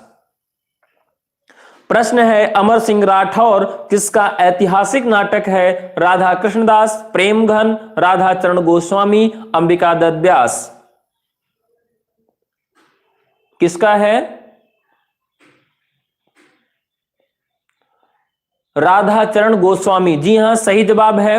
अगला प्रश्न है भारतेंदु के किस नाटक में स्वच्छंदतावादी तत्वों को अपनाया गया है? भारतेंदु के किस नाटक में स्वच्छंदतावादी तत्वों को अपनाया गया है? नील देवी, भारत दुर्दशा, प्रेम जोगनी, सत्य हरिश्चंद्र।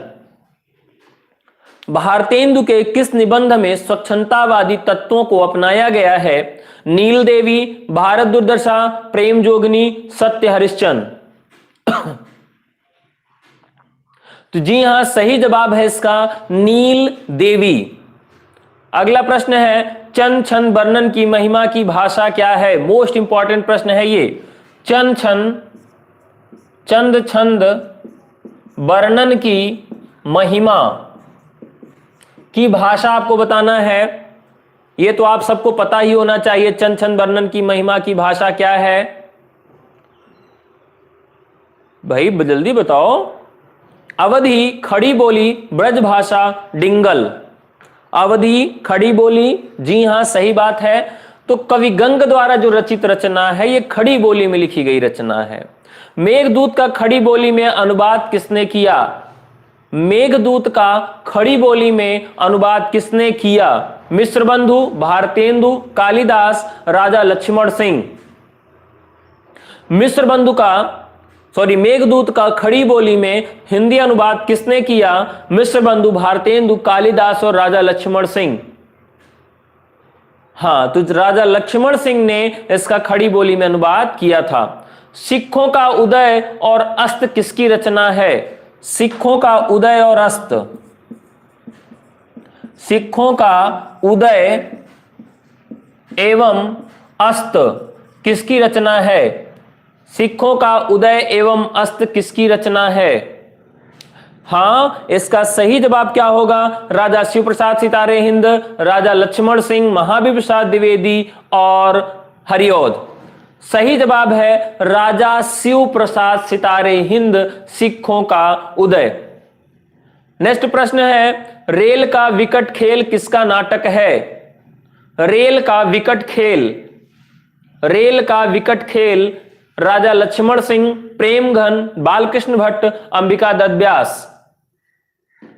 रेल का विकट खेल, जल्दी से जवाब दीजिए। रेल का विकट खेल किसका ग्रंथ है? राजा लक्ष्मण सिंह, प्रेमघन, बालकृष्ण भट्ट, अंबिका दत्त व्यास। तो रेल का विकट खेल किसकी रचना है? बालकृष्ण भट्ट की रचना है। अगला प्रश्न है मिश्र बंधु विनोद का चौथा भाग कब प्रकाशित हुआ? देखते हैं इसका सही जवाब कितने लोग देते हैं, क्योंकि जो लोग मुझसे पढ़े होंगे निश्चित तौर पे सही जवाब देंगे। मिश्र बंधु का चौथा भाग कब प्रकाशित हुआ? मिश्र बंधु विनोद का चौथा भाग किस सन में प्रकाशित हुआ? 1973 गलत है। 1934 डिंपल सिंह, रबिता मौर्य। बहुत बढ़िया, जबरदस्त, सुपर। देखिए इसका जो चौथा भाग है कब, पहला और तीसरा 1 से 3 भाग तक कब प्रकाशित हुआ था? 1913 में।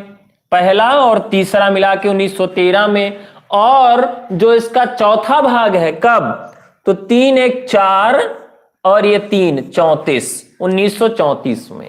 इस तरीके से पहला और तीसरा कैसे याद रखेंगे, मिस्टर बंधु विनोद का पहला और तीसरा भाग 1913 में, चौथा भाग 3 धन 1 बराबर 4 और ये 3 इसमें से ले लिए 1934 में। ठीक है, अगला प्रश्न है, हिंदवी भाषा का कोश ग्रंथ के रचयिता कौन है। हिंदवी भाषा का कोश रचनाकारों में सत्यदेव चौधरी, प्रेमचंद, पादरी आलम, माता प्रसाद गुप्त। आपको जवाब देना है हिंदी भाषा का कोश के रचनाकार कौन है। तो हिंदी भाषा का कोश पादरी आलम की रचना है। हिंदी भाषा का कोश पादरी आलम की रचना का नाम है। हिंदुस्तानी भाषा नाम से हिंदी व्याकरण सर्वप्रथम किस विद्वान ने लिखा। हिंदुस्तानी भाषा नाम से व्याकरण ग्रंथ किसने लिखा। हिंदुस्तानी भाषा, हिंदुस्तानी भाषा, हिंदुस्तानी भाषा नाम से व्याकरण किसने लिखा है, जल्दी से जवाब दीजिए। ये तो आप सबको मालूम ही होना चाहिए। तो Benjamin Schulze, Grierson, Gilchrist, John Joshua Ketelaar. जल्दी से बताइए, हिंदुस्तानी भाषा नाम से व्याकरण किसने लिखा। Satyadev Chaudhary, Benjamin Schulze, Grierson, Gilchrist, John Joshua Ketelaar. जी हां, केटलर जी ने सबसे पहले व्याकरण ग्रंथ लिखा था। ब्रह्म समाज की स्थापना किस सन में हुई थी। ब्रह्म समाज की स्थापना, ब्रह्म समाज की स्थापना, देखिए जितने इस तरह के समाज हैं, समाज सुधारक संस्थाएं हैं, उनके संस्थापक कौन है और संस्थापना कब हुई है, इसकी डेट को और उनके संस्थापकों के नाम आप याद कर लीजिए, क्योंकि यह भी पूछा जाता है। हर बार एक प्रश्न संस्थापक और संस्था से पूछा ही जाएगा, इसलिए आप याद करे रहेंगे तो आपको अच्छा रहेगा।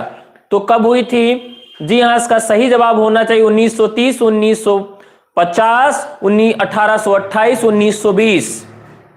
तो 1828 सही जवाब दिया अश्वनी कुमार सोनी जी ने, बधाई आपको। अगला प्रश्न है, विशस्य विशौषधम नाटक के रचनाकार कौन है। विशस्य विशौषधम नाटक के रचनाकार कौन है। तो बिना ऑप्शन के ही आप सब बता देंगे, मुझे विश्वास है। विशस्य विशौषधम के नाटक जो उसके रचनाकार कौन है, भारतेंदु है। बढ़िया।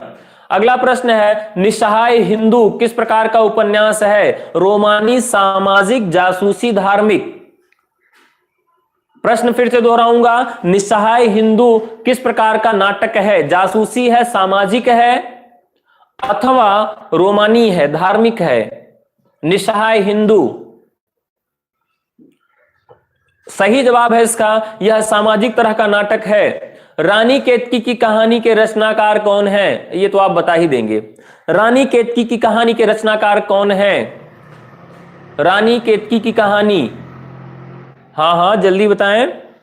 रानी केतकी की कहानी के रचनाकार हैं इंसा अल्लाह खां। बढ़िया। तो आलोचना का प्रारंभ किस कवि द्वारा माना जाता है। मोस्ट इंपॉर्टेंट प्रश्न, आलोचना का प्रारंभ किस कवि द्वारा माना जाता है। आलोचना का प्रारंभ बालकृष्ण भट्ट, रामचंद्र शुक्ल, नगेंद्र और भारतेंदु। बालकृष्ण भट्ट, रामचंद्र शुक्ल, नगेंद्र और भारतेंदु। जी हां, इसका सही जवाब होगा भारतेंदु हरिश्चंद्र से ही इसकी शुरुआत मानी जाती है। भिक्षादान व्यंग्यपूर्ण नाटक के रचनाकार हैं। भिक्षादान, चलिए अगला प्रश्न है, हिंदी भाषा का विकास ग्रंथ के, भाषा का विकास ग्रंथ के संपादक कौन है। ऑप्शन है आपके, हिंदी भाषा का विकास नंद दुलारे वाजपेयी, श्याम सुंदर दास, अज्ञे और धीरेन्द्र वर्मा। डॉक्टर धीरेन्द्र वर्मा ने लिखा हिंदी भाषा का विकास। हिंदी साहित्य की पीठिका के रचनाकार कौन है? हिंदी साहित्य की पीठिका, बहुत ही महत्वपूर्ण प्रश्न है। डॉक्टर राजबली पांडे हिंदी साहित्य की पीठिका के रचनाकार हैं डॉक्टर राजबली पांडे। कई बार पूछा गया प्रश्न है। एक अद्भुत अपूर्व स्वप्न निबंध किसका है? एक अद्भुत अपूर्व स्वप्न, एक अद्भुत अपूर्व स्वप्न, एक अद्भुत अपूर्व स्वप्न निबंध के रचनाकार कौन है? जगमोहन सिंह, भारतेंदु, प्रताप नारायण मिश्र, देवकी नंदन खत्री। जी हां, भारतेंदु हरिश्चंद्र जी हैं। अगला प्रश्न है, रसिक समाज की स्थापना कहां हुई थी? रसिक समाज, रसिक समाज की स्थापना कहां हुई थी? तो रसिक समाज की जो स्थापना हुई थी कहां हुई थी? कानपुर में। कहां हुई थी? कानपुर में। रसिक समाज की स्थापना कहां हुई थी? कानपुर में। बिहारी बिहार किसकी काव्य कृति है? बिहारी बिहार, बिहारी बिहार किसकी काव्य कृति है? जल्दी बताएं। बिहारी बिहार किसकी काव्य कृति है? ऑप्शन है अंबिका दत्त व्यास, भारतेंदु, बालकृष्ण भट्ट, महावीर प्रसाद द्विवेदी। बिहारी बिहार किसकी काव्य कृति है? जी हां, सही जवाब है अंबिका दत्त व्यास। ललिता नाटक के रचयिता हैं। ललिता नाटक रामनरेश त्रिपाठी, हरिऔध, हरिकृष्ण प्रेमी और अंबिका दत्त व्यास ललिता नाटक के रचनाकार हैं। ललिता, तो ललिता नाटक किसका है? रामनरेश त्रिपाठी का। ललिता, रामनरेश त्रिपाठी, रामनरेश त्रिपाठी की रचना है, बहुत ही महत्वपूर्ण है ललिता। अगला प्रश्न है, हिंदी नवरत्न का प्रकाशन कब हुआ था? हिंदी नवरत्न, यह भी मोस्ट इंपॉर्टेंट प्रश्न है। हिंदी नवरत्न का प्रकाशन, मिस्र बंधु की ये प्रथम आलोचनात्मक पुस्तक है हिंदी नवरत्न। इसका प्रकाशन किस सन में हुआ था? तो अजय जी ने सही जवाब दिया है 1910 में। बहुत बढ़िया यार, तब रट लिए हो, बढ़िया। खड़ी बोली का आंदोलन किसकी रचना है? खड़ी बोली का आंदोलन किसकी रचना है? अयोध्या प्रकाश, अयोध्या प्रसाद, जगमोहन सिंह, श्रीधर पाठक, हरिऔध। आपका प्रश्न है, खड़ी बोली का आंदोलन किसकी पुस्तक है? खड़ी बोली का आंदोलन किसकी पुस्तक है? तो ये पुस्तक है अयोध्या प्रसाद खत्री जी की। भीतर भीतर सब रस चूसै, हंसी हंसी के तन मन धन मूसै, जाहिर बातन में अति तेज, क्यों सखी सज्जन नहीं अंग्रेज। ये किसकी पंक्ति है? भीतर भीतर सब रस चूसै, हंसी हंसी के तन मन धन मूसै, जाहिर बातन में अति तेज, क्यों सखी सज्जन नहीं अंग्रेज। किस विधा की रचना है और किसकी रचना है, दोनों बताना है। किस विधा की रचना है? विधा, विधा, विधा बताओ भैया। ये खुसरो कौन बता रहा है? मन कर रहा है घूंसा मार दें। अरे भैया, खुसरो की पंक्ति नहीं है, भारतेंदु हरिश्चंद्र की पंक्ति है। किस विधा की रचना है? निबंध कौन बोल रहा है? हाँ, मुकरी है। क्या है? मुकरी। दो सखियां जब आपस में बात करती हैं और बात करेंगी अपनी पति की, इशारे इशारे में, जब सखी पूछेगी कौन, तो पलट जाएगी, कहे ये नहीं, हम इनकी बात कर रहे हैं। तो वो अपनी बात से मुकर जाती है, इसलिए इसको क्या कहते हैं? मुकरी। अगला प्रश्न, निज भाषा उन्नति है सब उन्नति को मूल, अब बिन निज भाषा ज्ञान के मिटत नहीं को शूल। ये आप सब जानते हैं। किसका है? भारतेंदु का। अगला प्रश्न है, 8 मास बीते जजमान, अब तो करो दक्षिणा दान। 8 मास बीते जजमान, अब तो करो दक्षिणा दान। किसकी पंक्ति है और कहां छपती थी? दोनों बताना है। 8 मास बीते जजमान, अब तो करो दक्षिणा दान। किसकी पंक्ति है और ये पंक्ति जो है कहां छपती थी? दोनों बताना है। ब्राह्मण पत्रिका में प्रताप नारायण मिश्र छपवाते थे। बढ़िया। अगला प्रश्न, रोवहु सब मिलियावहु भारत भाई, हा हा भारत दुर्दशा देखी न जाई। ये पंक्ति जो है किस रचना से ली गई है और वो रचना मौलिक है कि अनुदित है? फिर से सुनिएगा, बोल रहा हूं, रोवहु सब मिलियावहु भारत भाई, हा हा भारत दुर्दशा देखी न जाई। ये रचना किसकी है और ये अनुदित है कि मौलिक है? दोनों बताना है। भारतेंदु की रचना है, क्या है? मौलिक रचना है। चलिए अगली पंक्तियां, और ये जबरदस्त पंक्ति होने वाली है। अचरद होत तुमहु सम गोरे बाजत कारे, अचरद होत तुमहु सम गोरे बाजत कारे, तासों कारे कारे शब्दों पर हैं वारे। ये पंक्ति किसकी है? अचरज होत तुमहु सब गोरे बाजत कारे, तासों कारे कारे शब्दों पर हैं वारे। महावीर प्रसाद द्विवेदी, श्रीधर पाठक, राम नरेश त्रिपाठी और प्रेमघन। किसकी पंक्ति है? हाँ कल्लू, बताओ भैया कल्लू। अरे बताओ यार। हाँ बढ़िया, प्रेमघन की है। चलिए, पढ़ी कमाए कीन्हो कहा हरे देश कलेश, जैसे कंता घर रहे तैसे रहे विदेश। किसकी पंक्ति है? पढ़ी कमाए कीन्हो कहा हरे देश कलेश, जैसे कंता घर रहे तैसे रहे विदेश। किसकी पंक्ति है? भारतेंदु, प्रताप नारायण मिश्र, बालकृष्ण भट्ट, प्रेमघन।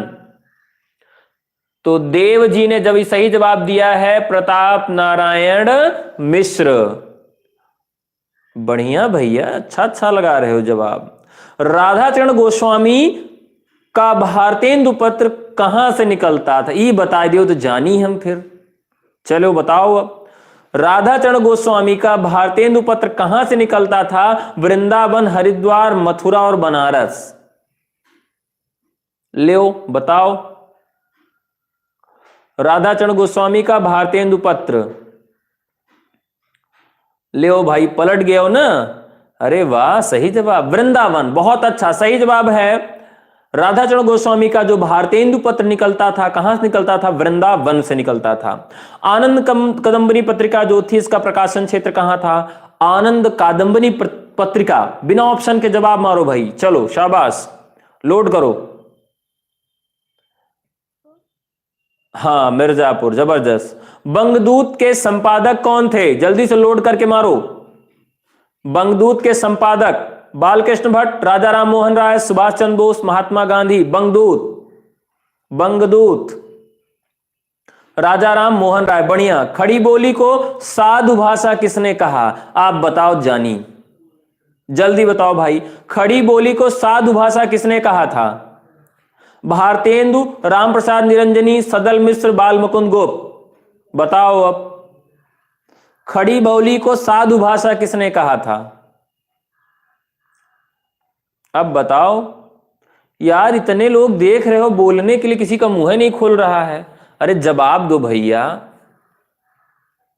हाँ, भारतेंदु जी ने खड़ी बोली को क्या कहा? साधु भाषा कहा। यार मैं पढ़ा रहा हूं, पूछ रहा हूं प्रश्न, कम से कम जवाब तो दिए जाओ। मेरे सामने दो चीजें रखी, एक तो पकौड़ी रखा हुआ है और दूसरी रखा हुआ है गाजर का हलवा, लेकिन दोनों नहीं खा पा रहा हूं। शर्म के मारे कहेंगे देखिए सर जी पढ़ाते हुए खा रहे हैं, तो कम से कम जवाब तो देते जाओ। जल्दी से पढ़ा लूं, मन लगा हुआ है खाने के लिए। चलिए अगला प्रश्न है, भाषा गढ़ने की टकसाल किस पत्र को कहा जाता था? भाषा गढ़ने की टकसाल किस पत्र को कहा जाता था? भाषा गढ़ने की टकसाल किस पत्र को कहा जाता था? कवि वचन सुधा, बंगवासी, हिंदी प्रदीप, ब्राह्मण। भाषा गढ़ने की टकसाल किस पत्र को कहा जाता था? कवि वचन सुधा, बंगवासी, हिंदी प्रदीप, ब्राह्मण। तो सही जवाब है इसका बंगवासी। बंगवासी पत्र को भाषा गढ़ने की टकसाल कहा जाता था। बंगवासी पत्र के संपादक कौन थे? बंगवासी पत्र के संपादक बालकृष्ण भट्ट, भारतेंदु, राजा राम मोहन राय, बालमुकुंद गुप्त। बंगवासी पत्र के जो संपादक कौन थे? बालमुकुंद गुप्त, बालकृष्ण भट्ट, भारतेंदु, राजा राम मोहन राय। जी हां, सही जवाब है बालमुकुंद गुप्त। भारतेंदु युग को पुनर्जागरण काल तथा द्विवेदी युग को जागरण सुधार काल किसने कहा? बताओ अब। भारतेंदु युग को पुनर्जागरण काल और द्विवेदी युग को जागरण सुधार काल किसने कहा? बताओ भैया, जल्दी से जवाब दो, अब वहीं पूछत रही है।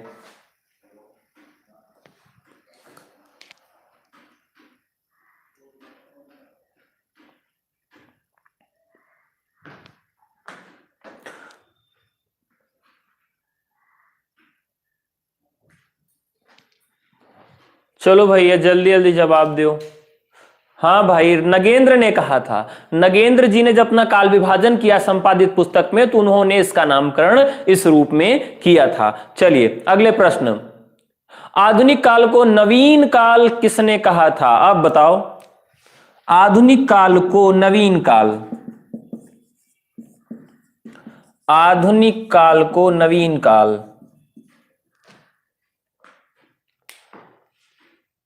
बताओ भैया। अरे यार, मुंह ही नहीं खुलत बा तोहार सबे का, बताओ जल्दी। आधुनिक काल को नवीन काल किसने कहा? बहुत महत्वपूर्ण प्रश्न है। ऑप्शन देता हूं, हजारी प्रसाद द्विवेदी, आचार्य शुक्ल, बाबू गुलाब राय, डॉक्टर नगेंद्र। अब तो बता दोगे ना, गुलाब राय। बढ़िया। अगला प्रश्न है, भारतेंदु मंडल के अंतिम लेखक सदस्य थे? भारतेंदु मंडल के अंतिम लेखक सदस्य थे, ऑप्शन दे रहा हूं, बालकृष्ण भट्ट, बालमुकुंद गुप्त, महावीर प्रसाद द्विवेदी और हरिऔध। सही जवाब है बालमुकुंद गुप्त, अंतिम थे ये। कृष्ण चरित्र संबंधी नाटकों में भारतेंदु का निम्न कौन सा नाटक है? कृष्ण चरित्र संबंधी नाटकों में भारतेंदु का कौन सा नाटक है? प्रेम जोगनी, नील देवी, श्री चंद्रावली, वैदिक हिंसा, हिंसा न भवती। कृष्ण के चरित्र पर कौन सा नाटक इसमें है? प्रेम जोगनी, नील देवी, श्री चंद्रावली, वैदिक हिंसा, हिंसा न भवती। तो सही जवाब दिया है श्री चंद्रावली। वैदिक हिंसा, हिंसा न भवती नाटक कौन सा रूप है? प्रहसन, भाण, नाटिका, गीति रूपक। वैदिक हिंसा, हिंसा न भवती किस प्रकार का नाटक है? नाटक का कौन सा रूप है? प्रहसन है, भाण है, नाटिका है, गीति रूपक है। जी हां, सही जवाब है प्रहसन। वृद्ध विलाप किसकी रचना है? वृद्ध विलाप भारतेंदु किशोरीलाल गोस्वामी, प्रेमघन, श्रीनिवास दास। वृद्ध विलाप किसकी रचना है? वृद्ध विलाप भारतेंदु किशोरीलाल गोस्वामी, प्रेमघन, श्रीनिवास दास। वृद्ध विलाप, तो यही इसका सही जवाब है, प्रेमघन की रचना है वृद्ध विलाप। ठीक है। अगला प्रश्न है, 100 अजान एक सुजान उपन्यास के लेखक? ये सब जानते होंगे, बिना ऑप्शन के सब बता देंगे, मेरा वादा है। बताओ भैया। 100 अजान एक सुजान, हाँ, भट्ट की रचना है। शालिनी साहू ने बहुत अच्छा जवाब दिया, धन्यवाद। एक प्रश्न है जो बहुत महत्वपूर्ण है, वामा मनरंजन के लेखक कौन है? वामा मनरंजन, वामा मनरंजन के लेखक कौन है? बताओ भैया। तो वामा मनरंजन, शिव प्रसाद सितारे हिंद, राजा लक्ष्मण सिंह, श्रीधर पाठक और हरिऔध। वामा मनरंजन, वामा मनरंजन, शिव प्रसाद सितारे हिंद, राजा लक्ष्मण सिंह, श्रीधर पाठक, हरिऔध।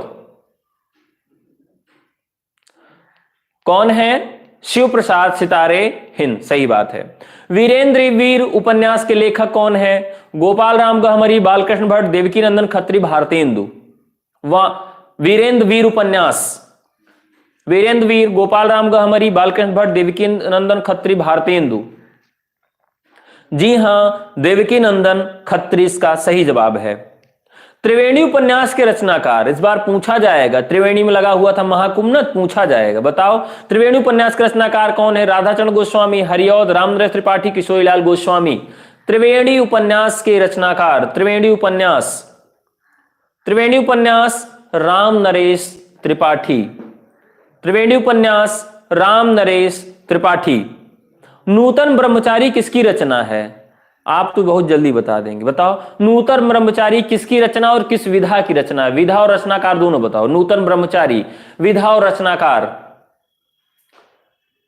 बालकृष्ण भट्ट की है। विधा बताओ, विधा बताओ भैया। उपन्यास, शाबाश। चलिए अगला प्रश्न।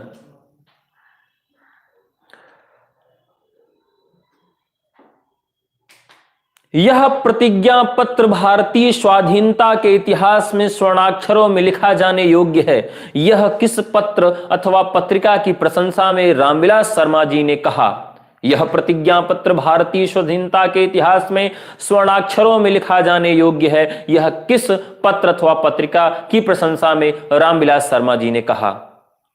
हरिश्चंद्र मैगजीन, वाणी, कविवचन सुधा, भारतेंदु। जल्दी बताओ भैया। इन्होंने कविवचन सुधा पत्रिका के लिए कहा था। तदीय समाज की स्थापना किसने किया था? जल्दी बताओ। तदीय समाज, भारतेंदु हरिश्चंद्र, प्रेमघन, महावीर प्रसाद द्विवेदी, बालकृष्ण भट्ट। तदीय समाज की स्थापना किसने किया था? तदीय समाज, हाँ भारतेंदु ने किया, सही है। जानकी मंगल किसका नाटक है? ये तो आप सब बता ही देंगे। जानकी मंगल किसका नाटक है? भारतेंदु, शीतला प्रसाद त्रिपाठी, बालकृष्ण भट्ट, बद्रीनारायण चौधरी, प्रेमघन। जानकी मंगल किसका नाटक है? जानकी मंगल, जानकी मंगल शीतला प्रसाद त्रिपाठी का नाटक है जानकी मंगल। सैद्धांतिक आलोचना का जनक किसको माना जाता है? सैद्धांतिक आलोचना का जनक किसे माना जाता है? बालकृष्ण भट्ट, प्रताप नारायण मिश्र, प्रेमघन और भारतेंदु। सैद्धांतिक आलोचना का जनक किसे माना जाता है? भारतेंदु को माना जाता है, सही बात। नाटक रचना किस विधा की रचना है? नाटक रचना, नाटक किसी रचना का नाम है, इसकी विधा बताना है और रचनाकार बताना है। नाटक रचना किस विधा की रचना है और इसके रचनाकार कौन है? नाटक, तो नाटक है भारतेंदु का निबंध है, ठीक है, निबंध है। भारतेंदु पत्रिका के संपादक कौन थे? भारतेंदु पत्रिका के संपादक, भारतेंदु पत्रिका के संपादक, अभी मैंने बताया था आपको, नहुस नहीं है बेटा। भारतेंदु पत्रिका के संपादक राधाचरण गोस्वामी। कौन है? राधाचरण गोस्वामी।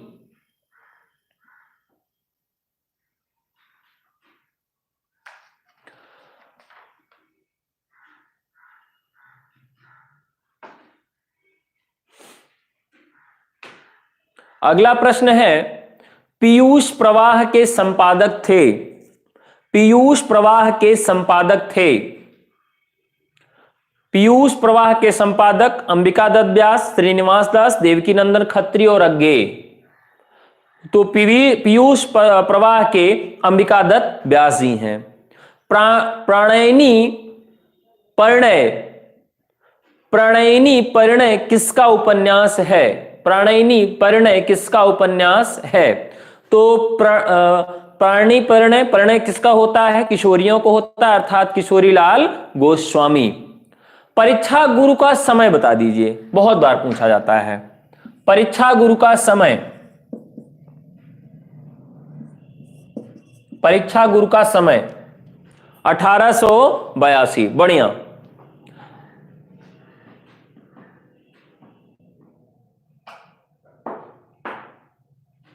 अब बताइए भारतेंदु की अधिकांश कविताएं किस भाषा में हैं? भारतेंदु की अधिकतम कविताएं किस भाषा में हैं? बताओ, भारतेंदु की अधिकतम कविताएं किस भाषा में हैं? तो शालिनी साहू ने जबरदस्त जवाब दिया है, ब्रज भाषा में। वाह शालिनी जी, आपकी तैयारी बढ़िया है, इसी तरह से पढ़ते रहिए।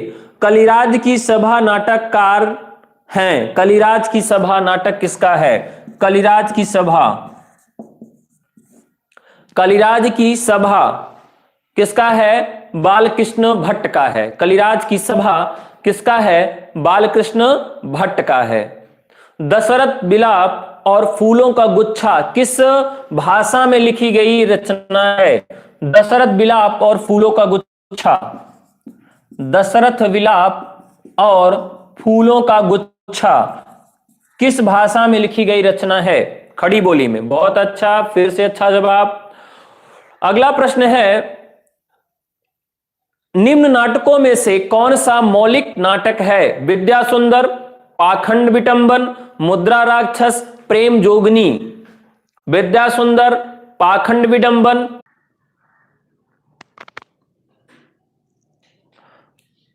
तो बफरिंग हो रही, थोड़ा देर आप लोग धैर्य बनाइए, चल गया है। चलिए अगला प्रश्न है, प्रयाग रामागमन नाटक के रचयिता। प्रयाग रामागमन, प्रयाग रामागमन, यह प्रश्न पूछा जा सकता है कि प्रयाग रामागमन जो नाटक है उसके रचयिता कौन है? तो प्रयाग रामागमन के जो रचयिता हैं कौन है? प्रेमघन।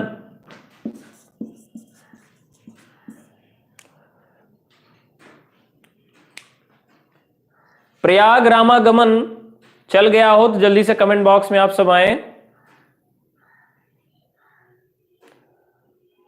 प्रयाग रामागमन के रचयिता कौन है? हाँ ठीक है, चल गया। तो प्रयाग रामागमन के जो रचयिता हैं वो हैं प्रेमघन। थोड़ा सा और बचा हुआ है। कलिराज की सभा, कलिराज की सभा किसकी रचना है? कलिराज की सभा, कलिराज की सभा, कलिराज की सभा किसकी रचना है? कलिराज की सभा, ये रचना है बालकृष्ण भट्ट की। ब्राह्मण पत्रिका कहां से निकलती थी?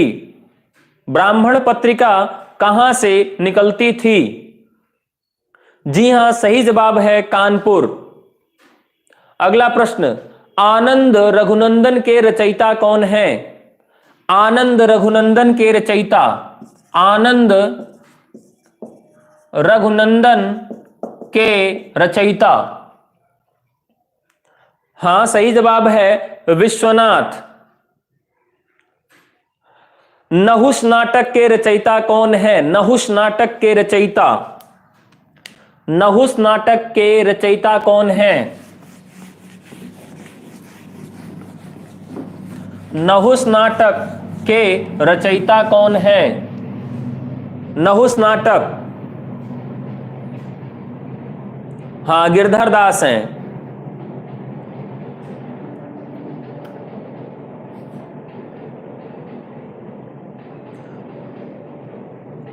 चलिए, जीर्ण जनपद प्रबंध काव्य किसका है? जीर्ण जनपद, जीर्ण जनपद प्रबंध काव्य किसका है? जीर्ण जनपद, जी हां प्रेमघन का रचना है जीर्ण जनपद। अगले प्रश्न की ओर रुख अख्तियार करेंगे। अलौकिक लीला आख्यान कविता किसकी है? अलौकिक लीला, अलौकिक लीला, अलौकिक लीला आख्यान कविता किसकी है? बद्रीनारायण चौधरी प्रेमघन। अलौकिक लीला जो रचना है बद्रीनारायण चौधरी प्रेमघन की है। ठीक है, अब अगला प्रश्न है, भारतेंदु ने अपनी किस कविता में विदेशी वस्तुओं का बहिष्कार किया है? भारतेंदु ने अपनी किस कविता में विदेशी वस्तुओं का बहिष्कार किया है? भारत भिक्षा, प्रबोधिनी, विजयवल्लरी, रिपनाष्टक। तो जी हां, इसका सही जवाब है प्रबोधिनी। अगला है मन की लहर किसकी काव्य रचना है? मन की लहर, मन की लहर किसकी काव्य रचना है? मन की लहर। तो मन की लहर जो रचना है आप सब जानते हैं प्रताप नारायण मिश्र की है। मन की लहर किसकी रचना है? प्रताप नारायण मिश्र की रचना है। हमारो उत्तम भारत देश किसकी रचना है? हमारो उत्तम भारत देश, हमारो उत्तम भारत देश किसकी रचना है? राधाचरण गोस्वामी। जी हां, सही जवाब है। हिंदी का प्रथम जो पत्र था वो किस तरह का था? साप्ताहिक, मासिक, दैनिक और अर्ध वार्षिक, किस प्रकार का पत्र था? जी हां, मासिक था, दैनिक नहीं था भैया। कविवचन सुधा पत्रिका का प्रकाशन वर्ष, कविवचन सुधा पत्रिका का प्रकाशन वर्ष 1868, 1823, 1826, 1900। कविवचन सुधा पत्रिका का प्रकाशन वर्ष, तो सही जवाब होगा 1868। नवजागरण का सर्वाधिक प्रभाव किस साहित्य पर पड़ा? ब्रज, बांग्ला, अवधी, खड़ी बोली। नवजागरण का सबसे अधिक प्रभाव किस साहित्य पर पड़ा? ब्रज, बांग्ला, खड़ी बोली। नहीं, बांग्ला साहित्य पर सबसे अधिक प्रभाव पड़ा है किसका? नवजागरण का। आर्य समाज की स्थापना किस वर्ष हुई? आर्य समाज की स्थापना याद रखिएगा, आर्य समाज की स्थापना 1867 में हुई है। किसमें? 1867। तो 1857 से कितने दिन बाद? तो 57 में, ये देखिए 67 जीरो और ये 10, 57 दर 67, 10 साल बाद आर्य समाज की स्थापना हुई। 1857 की क्रांति के 10 वर्ष बाद। ठीक है। अखिल भारतीय संगीत परिषद की स्थापना कब हुई? अखिल भारतीय संगीत परिषद, अखिल भारतीय संगीत परिषद की स्थापना 1919 में हुई, जब जलियांवाला बाग हत्याकांड हुआ था 1919 में।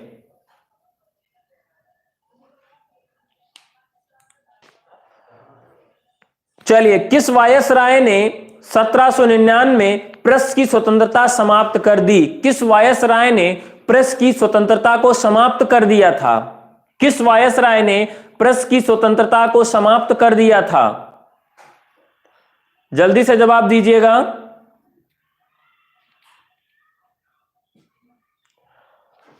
तो लॉर्ड वेलेस्ली। ठीक है, लॉर्ड वेलेस्ली ने क्या कर दिया था? प्रेस की स्वतंत्रता को समाप्त कर दिया था। संवाद कौमुदी पत्रिका का प्रकाशन, संवाद कौमुदी पत्रिका का प्रकाशन कौन करता था? संवाद कौमुदी राजाराम मोहन राय, राजाराम मोहन राय, संवाद कौमुदी पत्रिका। भारतेंदु युग को पुनर्जागरण किसने कहा? भारतेंदु युग को पुनर्जागरण किसने कहा?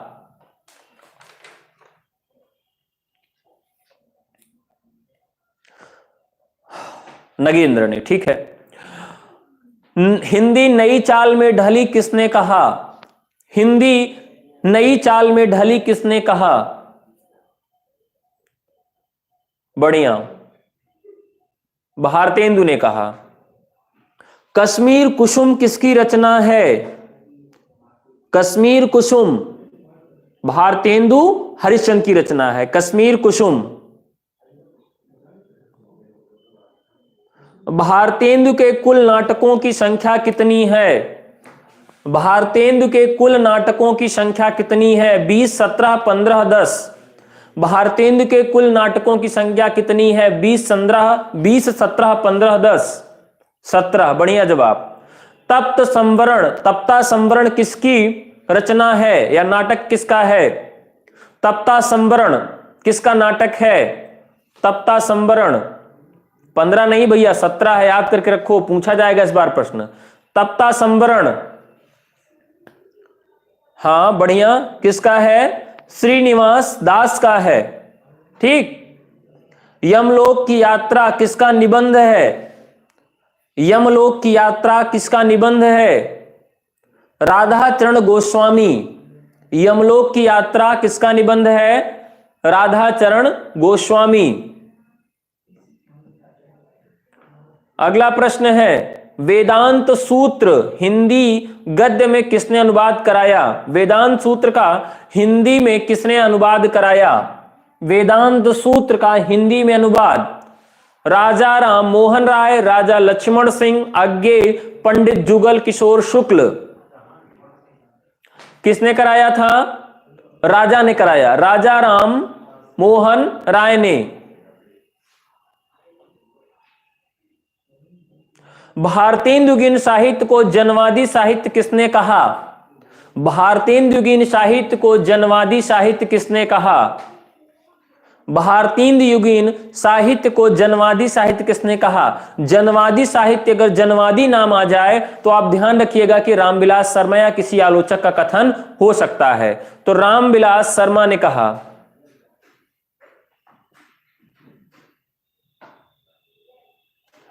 उदयभान चरित के रचनाकार कौन है? उदयभान चरित, उदयभान चरित के रचनाकार कौन है?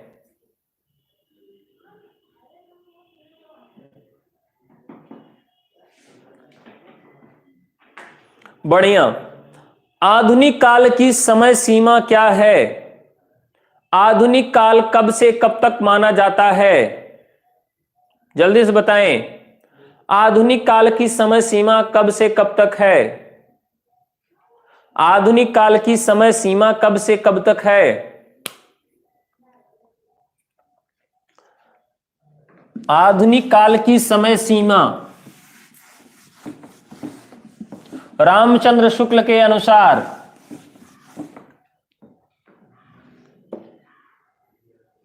1900 से अब तक नहीं, 1850 ईस्वी से अब तक आधुनिक काल की समय सीमा है। रामचंद्र शुक्ल के अनुसार पूछेगा तो अलग है। ठीक है, अब आज की कक्षा यहीं पर समाप्त होती है।